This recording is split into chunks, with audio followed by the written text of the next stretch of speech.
We just finished up at Wilpena itself, got a couple of walks in there. That was, I didn't go on any of them, but Liz got a couple of walks in with the kids. And then we just used the facilities to, hot showers, which was good. Look how nice my hair looks. Look how fresh and clean. I've even trimmed up the fur a bit. So yeah, we used the facilities, filled up on water and everything, and now we're going to go do some free camping in the northern section of the national park. We might even get outside the national park today. So yeah, just going to keep making our way north.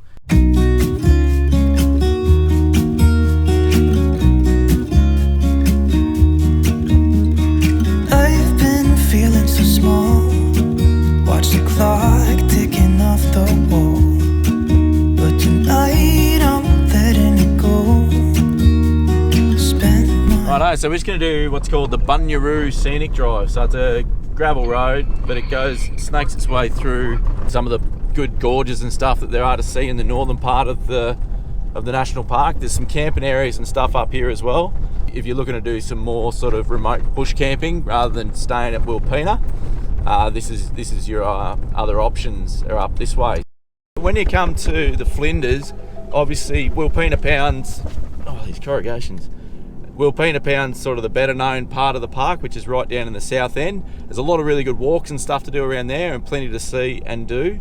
So look, we'd probably recommend staying down there for a couple of nights at least. Now you can stay at the Wilpena Resort, as they call it itself, which has powered and unpowered camping, good facilities. It was nice and quiet when we were here at least. Bush camping is generally our preference, but Wilpena was really good for what we needed it for, and it's given us the chance to top up on everything. Fuel there was pretty reasonable as well. It wasn't much different to the price at Hawker, so I think it was actually a cent cheaper than at Hawker. So yeah, you can get fuel there as well. So we've used that to top up because it's probably our last reasonable price fuel we're going to get for a while. And I checked out the IGA, and the groceries there were pretty reasonable too. They were country price IGA prices. So which is good, because I mean you want to be able to support those sort of shops and stuff without feeling like you're paying a premium. There's also a couple of stations in the area that you can stay at. Now the Flinders Ranges is sort of touted as an iconic four-wheel drive destination, which it is, but you'll find a lot of those four-wheel drive tracks are actually on private property or on the stations. And a lot of them will charge you to do those four-wheel drive tracks, which I guess is fair enough. It's their land; they can do what they want. But yeah, it's not the sort of place you can come and just do a heap of four-wheel driving for free, so to speak. So I guess you just got to make a decision what suits you when you come. I'm gonna be myself, or I could be someone else. No one's stopping me now. I'm gonna skip my breaks, I'm gonna make mistakes. I just wanna feel alive. It's just what I do when I'm out, so try not to hold me down. Feel alive when I'm in this town. Look at these beautiful stars. I wanna drive a faster car. Nothing can break me, no, nothing can break me. Try not to hold me down. Feel alive when I'm in this town. Look at these beautiful stars. I wanna take a trip to Mars. Nothing can break me, no, nothing can break me.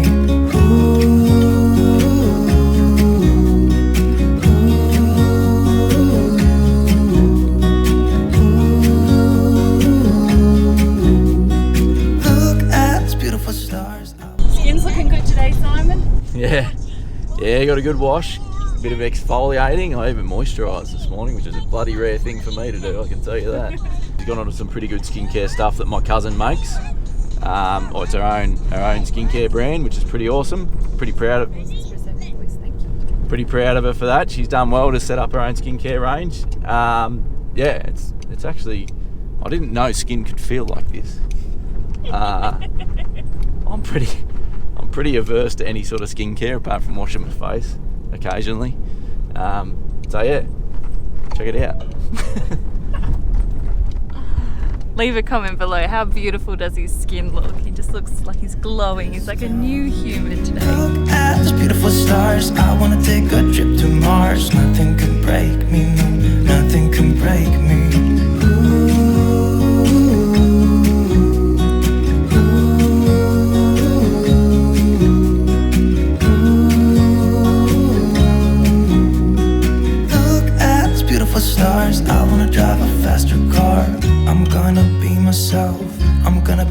someone else. I'm gonna be myself, I'm gonna be someone else.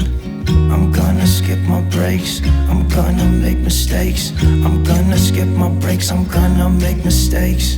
Try not to hold me down, feel alive when I'm in this town. Look at those beautiful stars, I wanna drive a faster car. Nothing can break me, no, nothing can break me. Try not to hold me down, feel alive when I'm in this town. Look at those beautiful stars, I wanna take a trip to Mars. Nothing can break me, no, nothing can break me. So we've made it to the end of the Bunyeroo Scenic Drive. Not my kid, by the way, Mel and Pete's kid. And we've just chucked a left, headed a bit west into Brachina Gorge. And we just stopped up having a nice bit of lunch here. There's a bit of a natural spring here and beautiful scenery. So cracking spot for a bit of lunch, and then we're gonna push on a little bit further and get up to Parachilna Gorge, which is the next gorge to the north, and probably camp up in there for a couple of nights.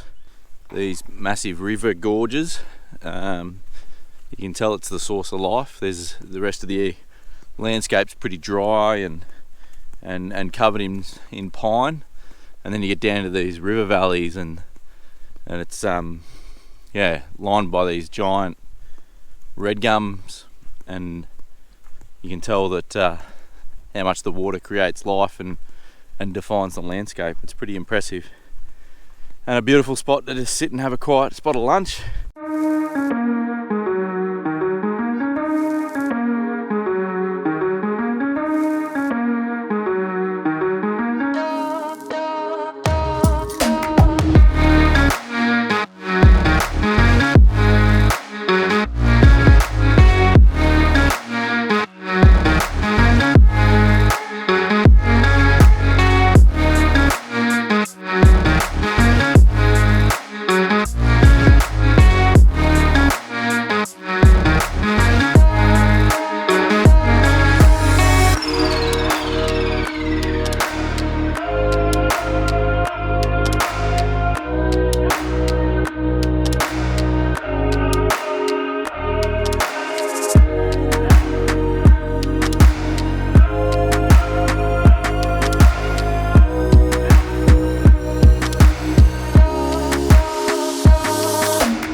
Just pulled into Parachilna, so we finished the Brachina Gorge, so just run up the highway and then we're going to go back into to Parachilna Gorge. So we just pulled into the township of Parachilna. There's some cool sculptures here, check this out.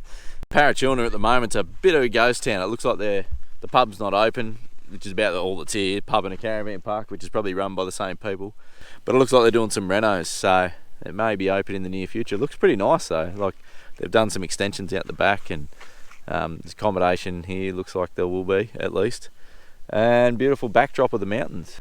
Beautiful drive, take your time, plenty to see. You could do it the Bunyeroo Scenic Drive and Brachina Gorge. You could do that as a day trip from Wilpena if you wanted to. There is a sealed road then that you can take back to Wilpena, but or you, like we've said before, you can camp up that north end. Brachina East would be our pick of the campgrounds up there. Is that where we stayed last time? Yeah. Oh, that was good. Yeah, so the others, a lot of the others are sort of, I don't know, there's not much there, whereas Brachina East, you're in the gorge itself, in the riverbed. With the gum trees. With the gums and everything. It's a really nice spot. Sunrise, special. Yeah, it's nice in there. There was something in the sink that's obviously knocked the tap as we've gone through some bumps, and it's turned the tap on, so there's been water, like the tap's been going while we've been driving. It's filled the grey water tank and then is now overflowing.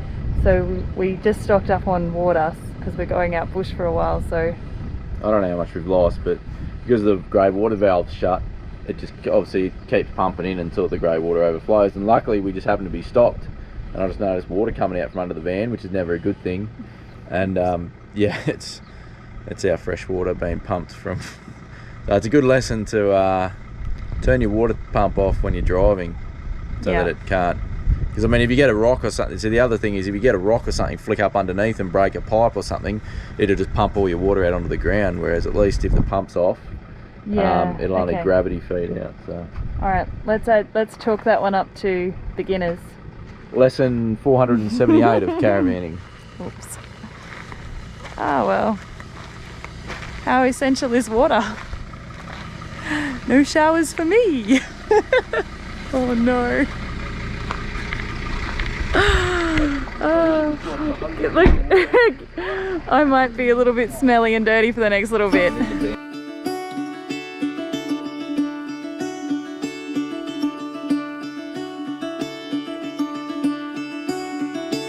Caught behind Venetian blinds, out of reach for the city lights. This ain't where I belong. Hey, look at me, man, what I've become. I've been running east, looking for a sunset, digging deep since '99. What I thought was gone was sitting in my pocket in plain sight all along. I think it's time for me to go, burn all bridges. All I know, I got lost along the way, fell between the foam, pulling stitches. Time to let go, so come what may.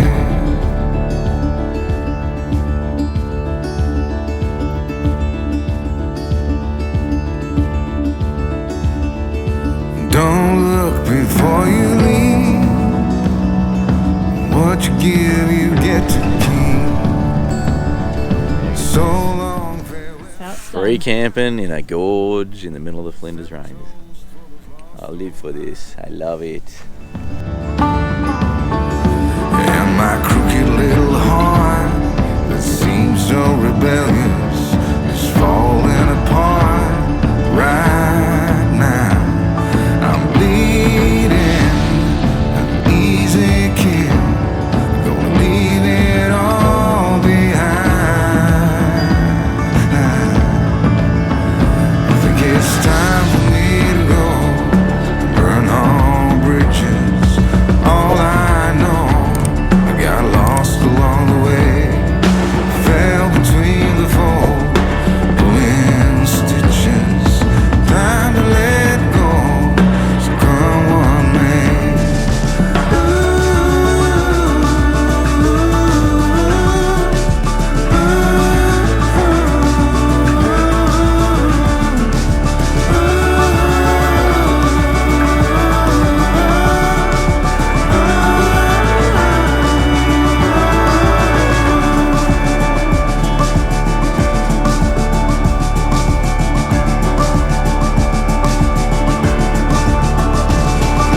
Caught behind Venetian blinds, out of reach for the city lights.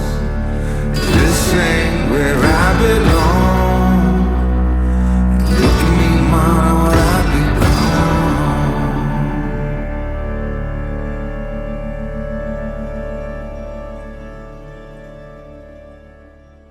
All the hatches on the van have like a I think they call it a 3-part seal or a 3-way seal. So there's this seal here, and then there's this seal, and then on the inside of it all there's another black seal. And so you can see how most of the dirt gets stopped by the first 2 seals, but there is a little bit that gets around each seal, but then it stops at this seal, so no dust gets into there. There's a bit of dirt in here. So you can see here, the dust gets past these 2 seals, some of it, but then this seal keeps it completely dust free. There's not a single bit of dust in there. What's that? Have you found some dust? It's no dust, it's just dirt that's made its way forward or back. Yeah, it does That I did a pretty ordinary job of the cleaning earlier, obviously. It's very hard to keep your van clean when you're camping in like the finest red dirt, but we just sweep regularly. Yeah, so there's no dust in here, it's just the dirt that's moved around because I'm not I'm not what Simon calls a domestic goddess by any stretch of the imagination. Not why I married her. There's other reasons I married her. I'll tell you about them later. So Simon doesn't have to mow the lawn anymore, but we do have jobs. What are you doing, Dale? Just giving the solar panels a clean, trying to get maximum efficiency. There's nothing better than watching your hubby do the work. I love it. Mow the lawn, vacuum the house, clean the solar panels. It's good times. Oh, this is a better angle, yeah.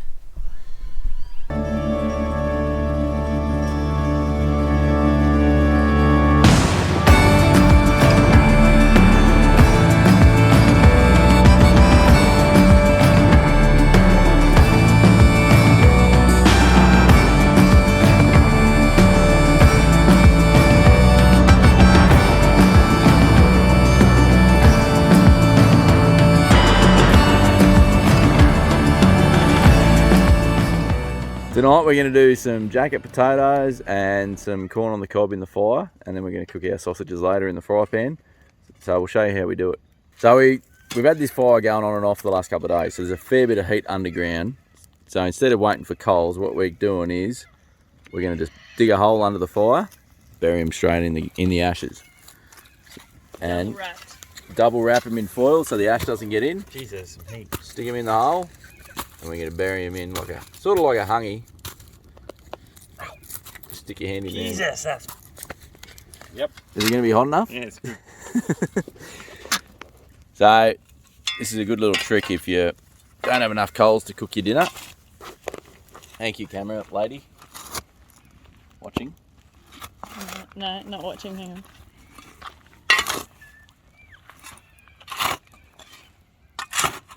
Good shoveling.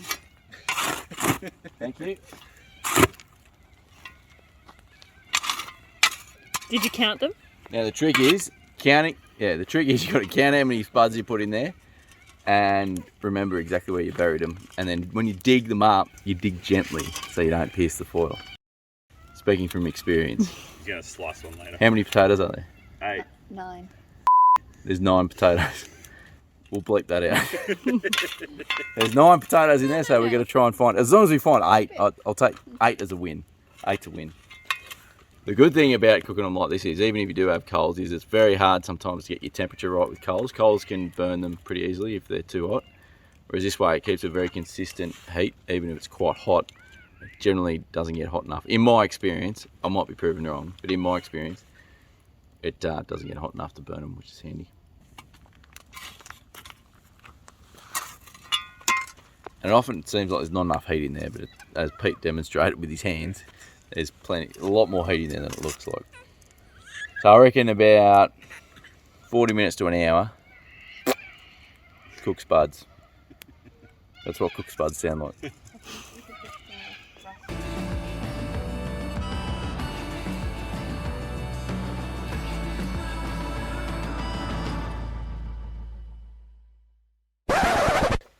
So we're a few beers in.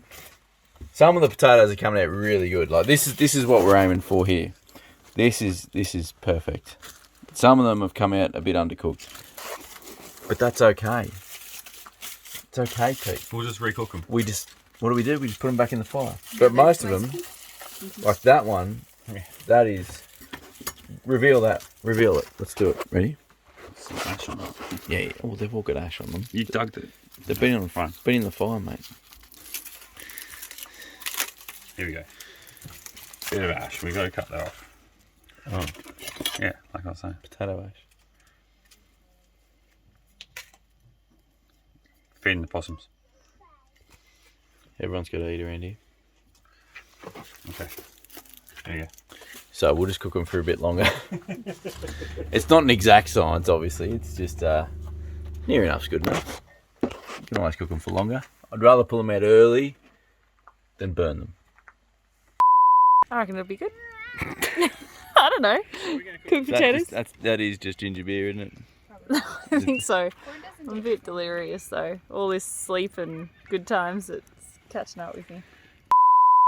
So what do I always start with? You know what Not rightio. No, it's normally alright, yeah. What else do you start with though? You say what? What? No, what we're going to do. We're going to cook up some dinner on the fire again tonight. So we'll show you a bit of how we do it and what we do. Tonight, not great. Alright, we'll start again.